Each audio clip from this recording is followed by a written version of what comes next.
NASA astronaut Terry Virts getting ready to make his second flight into space, a former shuttle pilot. Just earlier this month, before he left the Gagarin Cosmonaut Training Center for Baikonur, my colleague, NASA Public Affairs Officer Brandi Dean, got to spend a few minutes with him. So why don't we go ahead and take a look at that and catch up with Terry just a little while ago as he was getting ready to head down and get ready to head up towards the International Space Station. Okay, Terry, so you have been getting ready for this day for, I guess, at least 2 years, depending on how you count it. What has it been like traveling around the world training for this? This training flow has been great. It's been really a culmination of my career. Getting to go to the international partners, Europe, Japan, Canada, and of course, primarily Russia, all while being based out of JSC, has been a busy time. It's been lots of travel, but it's been fun. It's been probably the most fun part of my career that I've ever had. But maybe it'll be topped soon. What's left to do between now and launch day? Well, let's see. The launch plans right now are going to be the 24th of November in Kazakhstan, 23rd in Houston. And between now and then, we have a big ceremonial day tomorrow with a press conference and a state commission and a ceremony at Red Square.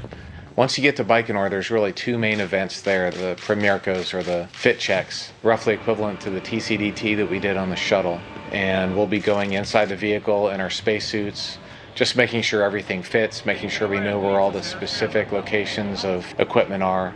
So we have these two fit checks inside the Soyuz, and then our day-to-day life there will be going over the checklist that we have, the plans that we have, the first few days schedule, doing just last-minute preparations for launch.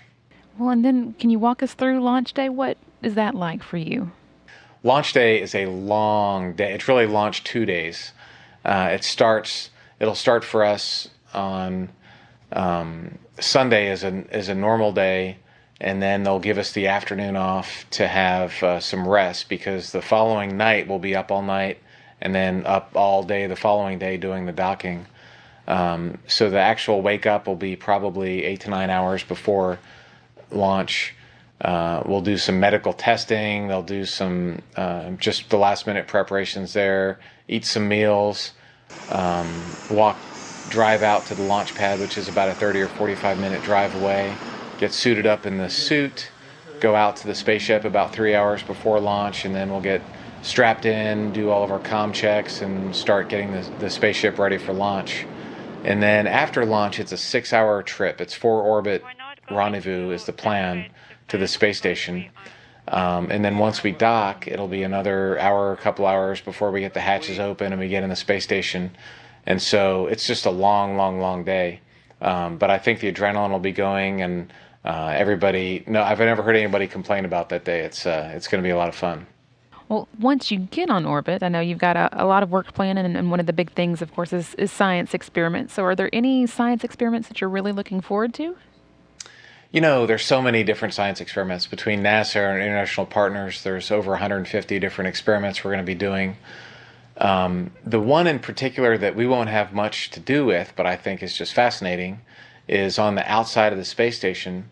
The alpha magnetic spectrometer is looking for intergalactic particles and antimatter, and it's trying to figure out what the universe is made out of, and it's just amazing, fascinating stuff. That the space station is a perfect platform for this experiment. So hopefully in a few years, once it gathers all the data that it needs, we'll have a much clearer picture of the universe. I have a feeling we're just going to have more questions at the end of this experiment than we did before it, but that's the beauty of science, is that the more you learn, the more you know that you didn't know, and the more that you know that you need to learn in the future. What are some of the other highlights you're looking forward to?